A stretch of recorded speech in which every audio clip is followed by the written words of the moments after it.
How to use DALL-E 3 on mobile 2025.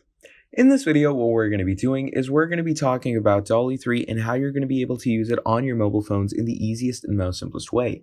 So to do this for yourself, what you're going to be doing is, first of all, you're going to come over to chatgpt.com on your phones. And right over here, what we're going to do is you're going to be clicking on create image, as it says over here. Now, once you click on create an image, you can go ahead and start writing in your prompt, like create an image of a dog trying to fly to the moon. Okay, so you can add a prompt like this, and once we enter it, let's see what it gives us. So as you can see, the image starts generating, and this is all DALL-E 3 is doing because DALL-E 3 has been totally converted to ChatGPT. And as you can see, once the image is fully done, you're going to be able to see that it generates a beautiful prompt for you. It generates a beautiful image out of the prompt. So look at that. So that is basically how you're going to be able to use DALL-E 3 on your mobile phones in 2025.